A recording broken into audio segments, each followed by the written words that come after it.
I am back and I am bringing you some spooky stories. And with me, I am so excited to introduce my dad, the dragon of celestial bloom but brambles, Tolteik. Hello, this is Tolteik. I'm happy to be here. But we're going to tell you some tales that we know from, well, I guess I can tell you, the British Isles. And these are going to be our real experiences, but also we're going to tell you some quite common tales. I'm sure that many of you who know about English ghost stories will have heard of the White Lady, of which there are so many. But my dad is going to tell you one of his tales from it. The first White Lady I ever heard about was a story involving two young boys. They knew about a ghost that lived in an old mill building that was now derelict and abandoned. And every night, there was a ghost appearing in the window. On moonlit nights, the ghost appeared to be white, a white lady moving across the floor, appearing window by window in the building. And the two young boys wanted to find out if the story was true. Oh. To do this, they took candles and bags of crisps and some boxes of matches, and they went into the building, up the floors to the top floor, 4 floors high, and they waited and they waited, and they lit the candles and they ate the crisps, and nothing happened. Because they were only 9 years old and they had to go home to bed. And as one of the boys said, ghosts don't come out until midnight. There you go.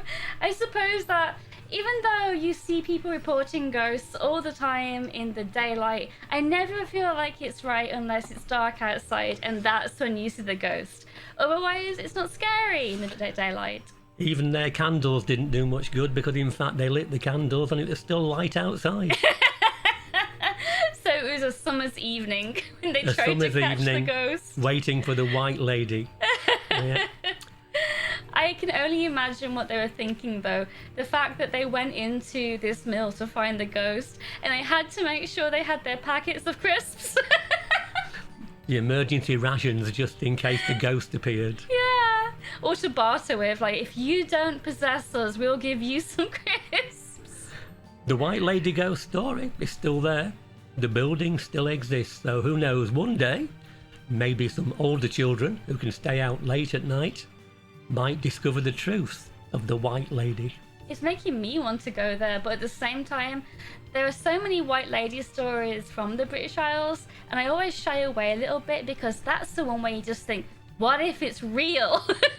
Well, I can break this story, unfortunately, because we know what it was. In fact, it was a barn owl that lived in the mill on the top floor, and of course on a moonlit night, the moonlight shining through the window, reflecting on its wings as it moved around, made it look just like a white lady walking around upstairs. Oh, wow. Did it make haunting noises as well, or was it just the vision of it? Just the vision. I imagine it was also doing the to-woo, but maybe that couldn't be heard from outside. If it was heard, people would probably think this is a very strange white lady walking amongst the mill windows. The to-woo lady. Yeah, hooting like an owl. But for another White Lady story, I have one too, and this one is set at, I believe, Pomeroy Castle, or maybe it's a different castle. I'll write in the description. But this one is quite tragic. This one is about the spirit of Margaret Pomeroy, who, it is said, was held prisoner by her own sister in the dungeons of the castle. Why, you might ask? Well, because her sister Eleanor was jealous of her sister's beauty, and she wanted to keep her locked away so she could never marry. Not quite the way you'd go about being jealous, I don't think. Although I've known some people in Selendria that might do the same. But, oh. No, I'm just thinking it's nice to know that sibling rivalry is nothing new. Yeah, very true. I hope not many more siblings are locking theirs in cellars. You're too pretty! Get in the dungeons! I'm sure there are attics and cellars full of sisters. Oh, this is a tragic tale. Oh, we shouldn't be laughing. But, you see, Margaret, poor dear Margaret, starved to death in the dungeons where her sister left her, and it is said that she's haunted them ever since. And her presence, if you are there and you sense it, is often accompanied with feelings of sadness and uneasiness. So it's a good job I don't remember what this castle is called, because I might be tempted to go there, and I really don't want to. Now, this is a sad story. Lots of castles have stories like it. Terrible ways to die, people being left alone, in dungeons, without food and water. But at least she's got herself a place in history. Yeah. But when you mentioned that, straight away, it makes me think of the twins in the tower. And that got me thinking, was there ever a ghost story about the twins in the tower? I can't think if there was. You'd think so, given what happened to them. I think there is. I think there was a story about the boys being heard walking along the ramparts, or being seen through the window in the garden. But I can't remember the detail of it. There must be, surely. You'd think so. I don't remember what that story even was. Wasn't it their uncle that had them murdered? It was their uncle, Richard of York, who put them in the tower because they had a better claim to the throne than he did. Oh. And they disappeared. Well, we don't exactly know what happened, but they were in the Tower of London. And then suddenly they weren't there anymore.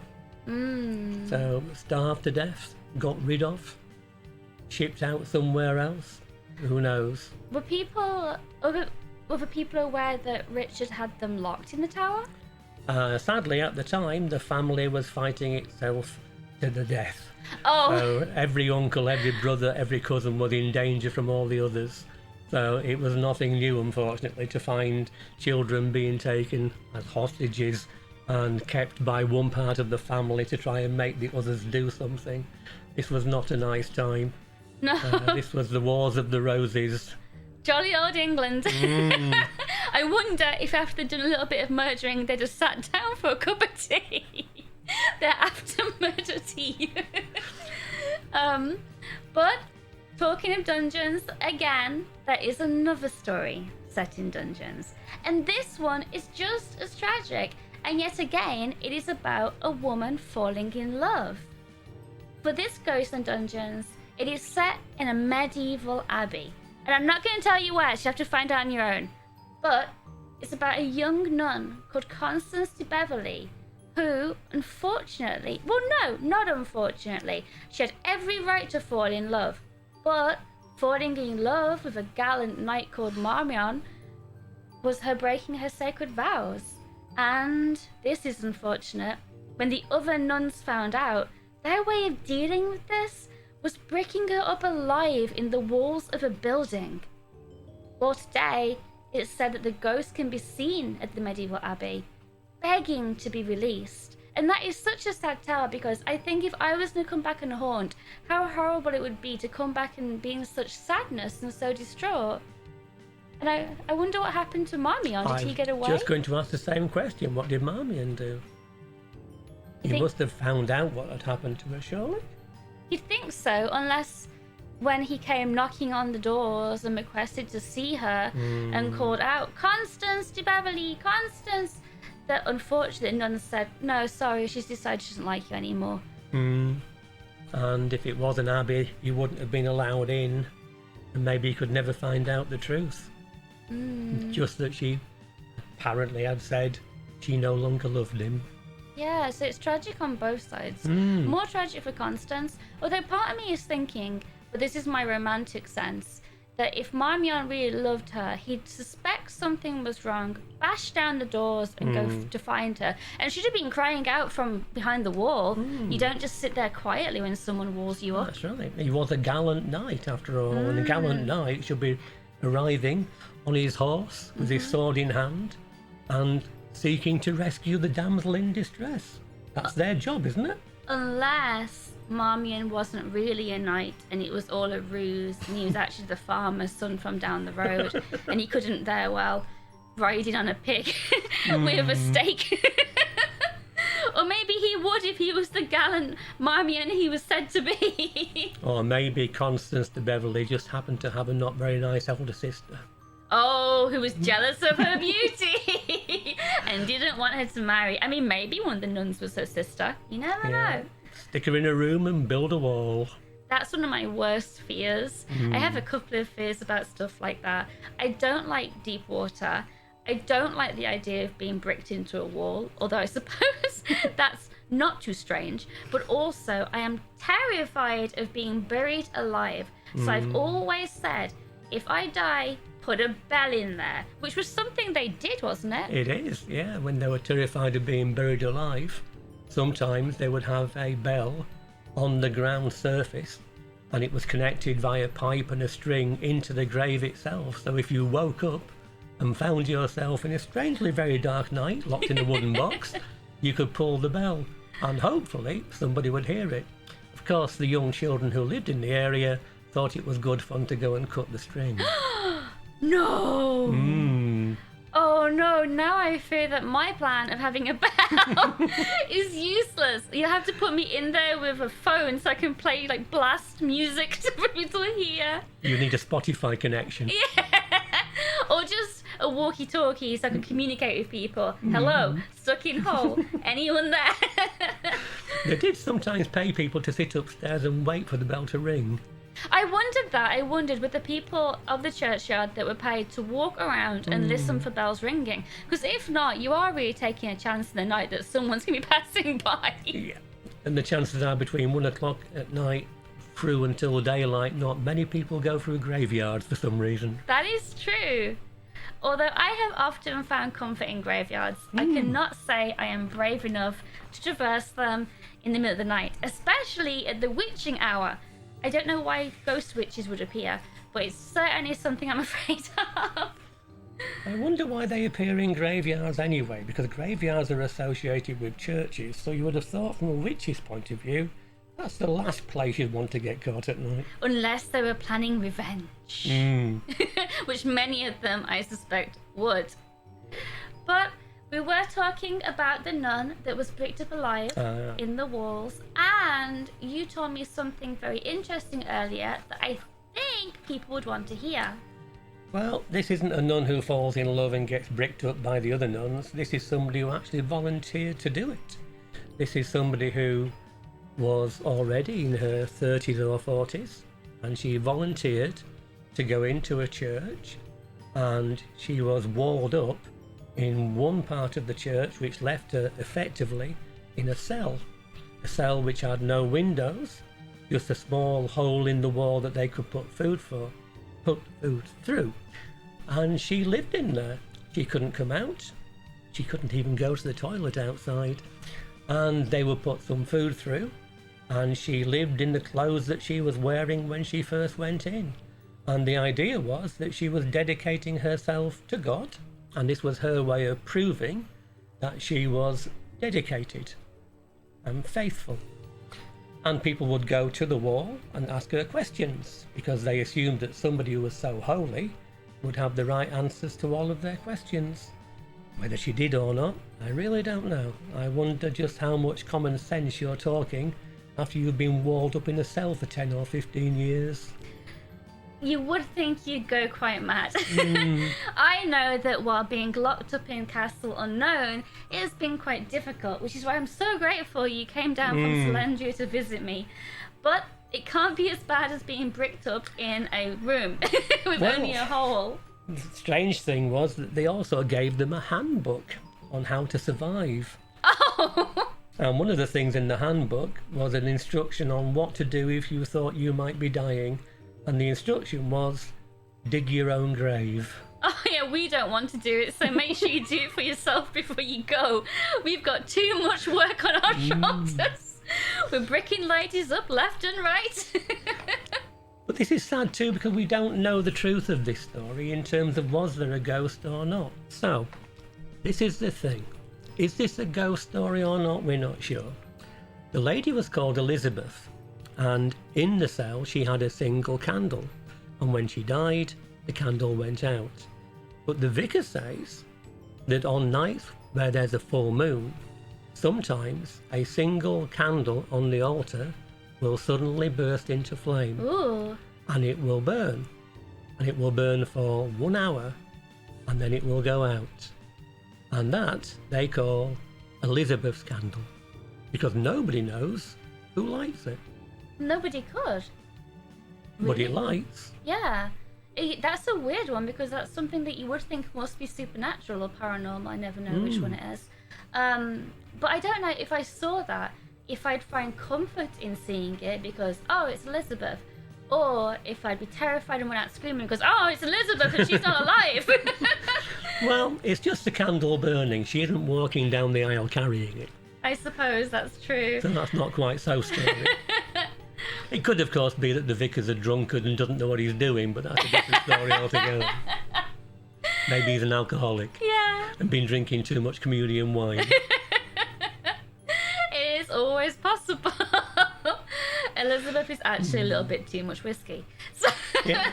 And we know ourselves. Sometimes you put out a candle and you walk away and it lights itself. That's It true. hasn't quite gone out. So Yeah. yeah, this happens frequently, though. So I maybe. suspect a ghost. I often think that I would like to be brave if I saw something like that, or if I saw a white lady, because they're just repeating what they did in life that they're supposed to be doing, their walk.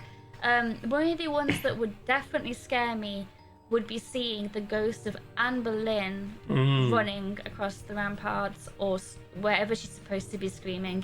And that is such a sad story what happened to her, of course, accused of witchcraft because old Henry didn't want her anymore. So I think that kind of thing, I'd want to pay respect to something like that. I'd want to tell her everything's going to be okay, but that would be a lie because the head's going to get chopped off.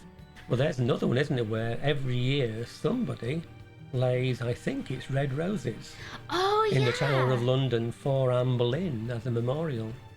And nobody knows who puts the roses there. It can't be the same person. It can't be somebody from the same time as Anne Boleyn. No. But somehow, somebody from that time, we must imagine, has managed to get somebody to continue laying those flowers right until the modern day.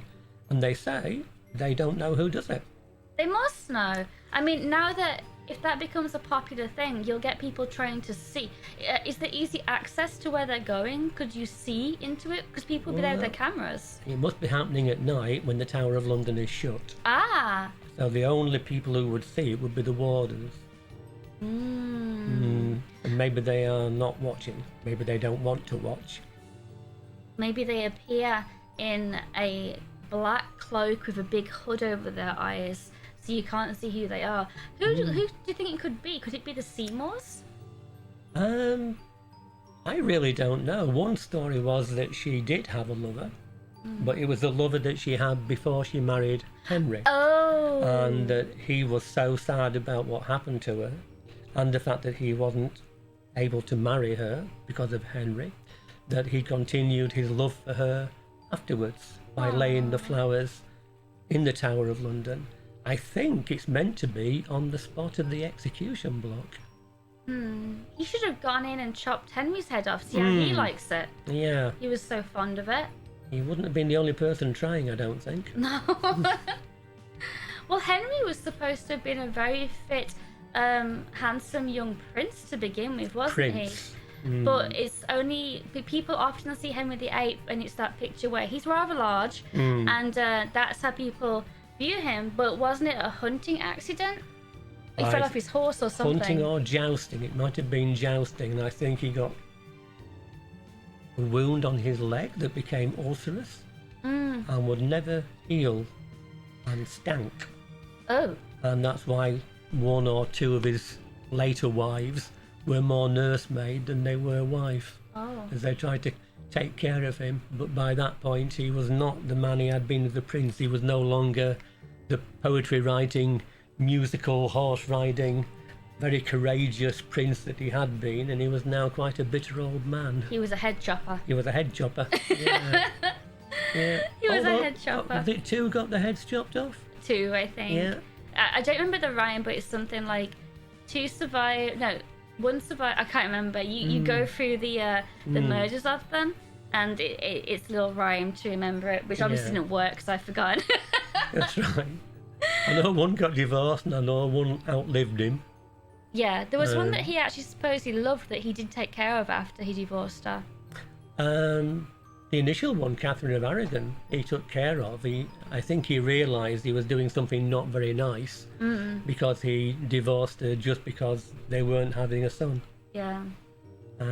Which, of course, in the end he did have a son, but the son died, didn't he? And he blamed it on her, when in reality it was not her fault, Henry. No. With modern science, we know that. But back then it was always the woman's fault. That is true. Although wrong, and now the daughters of witches are rising up, and I stand with them. However, I have another ghost story, and this one is in one of my favourite cities in England. It is in York, a very ancient city, and I'm sure my father knows a lot more about it than I do.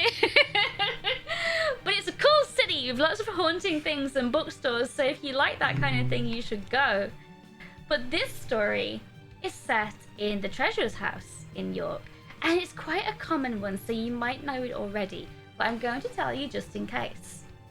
This is when, in 1953, a plumber was working the house, and he happened to see what he believed to be a band of Roman soldiers. However, they were only visible from the knees up. Quite peculiar, I would say. They were marching through the cellar, and, he said, they were dressed in a rough green tunic, plumed helmets, and they were carrying swords and spears. He scrambled up the cellar stairs, running, obviously, from what he was seeing marching through the cellar, and as he came face to face with the house curator said one sentence to him: "You've seen the Roman soldiers, haven't you?" I love that story. Well, first of all, it proves that he wasn't the first person to see them, because he knew why he was so frightened. And saying that suggests they'd been seen several times, which gives some credibility to the story. But also what makes it very credible is the fact that they were only seen from the knees up. I should explain that by that what we mean is it seemed like their feet and their lower legs were in the ground, disappeared. Not that they were not visible, but they were almost walking on their knees because their lower legs weren't visible. But it was only afterwards that they realised that the original Roman road level was exactly where their feet would have been, which makes you wonder how a poor plumber working in a cellar could possibly have known that if he was making it up. Now that means this is one of those ghost stories that I actually quite like. I believe in it, I think, because it is so surreal for him to come up with this description that was accurate, even down to the fact that he could only see them from the knees up. Because at that point, I don't think they knew, right, that was the road level? They found out afterwards. Yeah. And likewise the clothing, because if I asked you to describe a Roman soldier, how would you describe a typical Roman soldier? Metal helmet with a red feather, red tunic, metal breastplate, and I don't know what they'd be carrying. And they'd wear boots. Boots, yeah, the sandal boots. Yeah. And the giant shield, the big giant shield, and the gladius little sword. And that would have been the standard Roman soldier that every schoolboy would have seen in their history books going to school. This was in 1953, so at that point most people would have drawn exactly the same picture that you're describing. But these were wearing, did you say green? They're green, yeah, they're green. Which is not a colour you think of with the Roman army. Always red. That's what I always think of. I don't know much about the Roman army or about the Romans in general, because they were way before my time on Earth. Are you suggesting they're not before my time? Well, you are an ancient celestial dragon of brambles, so you have seen many things on this earth because you're always travelling back to it. And I do remember York going back an awful long way. Yes. All the way back through the Viking ages and the Anglo-Saxon times. That's a lot of things. And all the way back to the Roman times, although I don't think these people were friends of mine. Talking of York, you have a story in Yorkshire, don't you? Somewhere? In Yorkshire? Yeah, lots of stories. I can tell you a horrible story, really, but one which used to make lots of young boys very curious. And this was a story of a Boy Scout, in fact several Boy Scouts, who were meant to be proving that they could stay out night and survive. And rather foolishly, they chose to go into a cave when it became cold and rainy outside, and they lit a fire. And the story goes that the smoke and the heat from the fire somehow made the rock above them unstable. And whilst they were sleeping, around the fire that they'd lit, a large boulder fell from the ceiling Oh. and squashed them all. Oh no. Were they found? They've never moved the stone Oh. because the stone is so large. I can't tell you exactly how large, but probably about the size of a bus. Oh. And they weren't going to move it very easily. But lots of young boys since then have been to climb into the cave and walk their way around the giant stone that now lies in the middle of the cave. And again, the ghost story is that on some nights you can hear the crackling of the fire, you can hear the stone fall with an enormous thud, and a momentary scream as someone realises the end has come. I love a good ghost story, and I love exploring places that are supposedly haunted. However, if someone told me, hey, let's go to this cave where a huge rock dropped down and killed people, I don't think I'd be going in that cave. I certainly wouldn't be going in that cave, because Yeah. if one rock had fallen from the ceiling, I wouldn't want to be there when the next one came down. Yeah, one was a bus, the next might be a lorry or something. Oh. That's the legend of the Dead Scout Cave, and lots of school children will tell you about that one. Oh, I think that where I grew up as a young whelp, when we were in England for a short time, the only ghost story I can really remember around those parts was in a pub. And this pub was down a main road, and we'd very rarely walk near this pub because it was a bit further than we were actually supposed to go. But the story went that the reason why the window was blocked up with bricks, only one of them on the top floor, was because someone, very unfortunately, hanged themselves in that room, and supposedly on certain nights you would walk past that pub and you would see the spirit still hanging. So they blocked up the window, and that window was definitely blocked up. That reminds me of York again, and I think you know this story. I think there was a family who had the plague, Oh, and they locked them in the house as they did. Once they realised there was plague in the house, they would nail the door shut, paint a red cross on the door so that everyone knew it was a dangerous place to enter. In fact, they couldn't enter, and the family stayed in the house. Usually they would die, but on this occasion, a young girl who survived went upstairs in the same way as you describe, and would be seen in the window, looking out of the window, asking for help. But of course, no one dared go into the house. oh. Do you remember that story? Yeah, I think so. Did she die then? She died there because she had no food. Oh, that's awful. I think it's shocking that other people would hammer people inside their homes because they had the plague. And of course, it was a very terrible disease. It was. Yeah. And it killed so many people. And they didn't understand it. Yeah, I'm sure there were entire villages in England that were wiped out by the plague. A lot. Well, they call them plague villages, and they think that they were wiped out by the plague. Sometimes it was for other reasons, but undoubtedly there were some that were finished off by the plague. There's a famous one which did the opposite. It didn't get locked into the village, they locked themselves in. Oh. This is the village of Eyam. Eyam, which is a strange one, in Derbyshire, I think. Oh.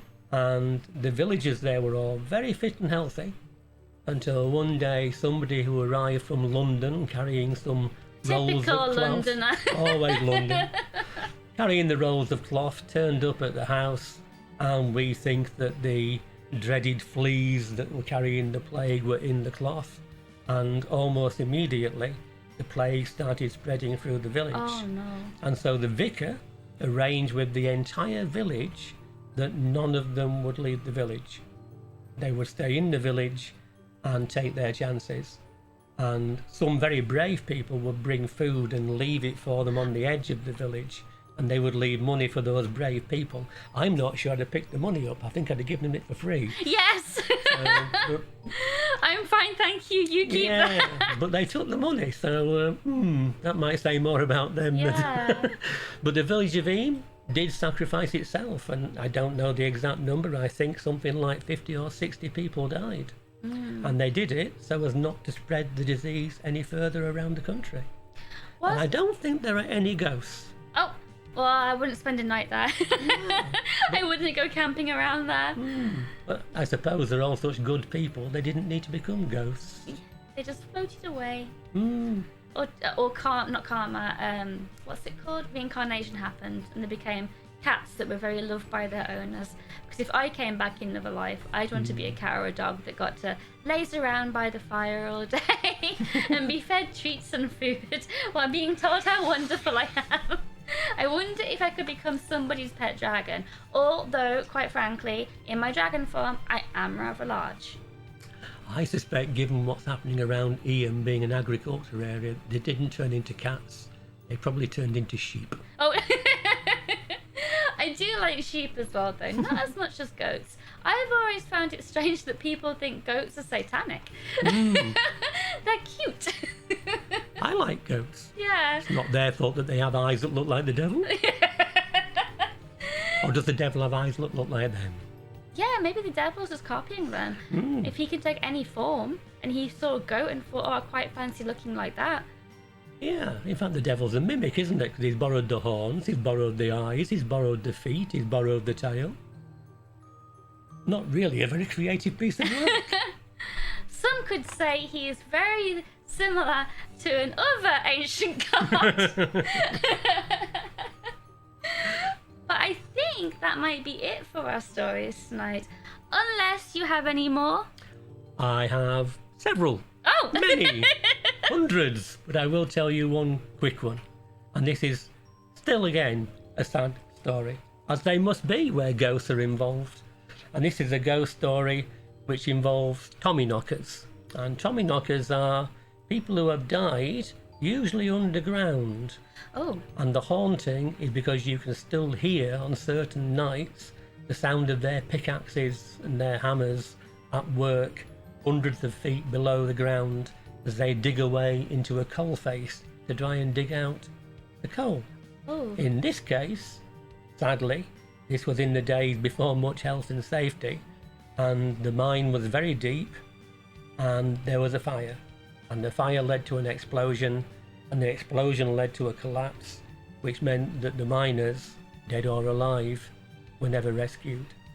That's and so, awful. on certain nights, they say we can still hear the sound of the Tommyknockers as they continue hammering away at the rock face, perhaps trying to find their way to the surface. That is so sad, and unlocked another fear in me about being trapped underground. I suppose my worst fear would be being trapped in a cave that fills with water.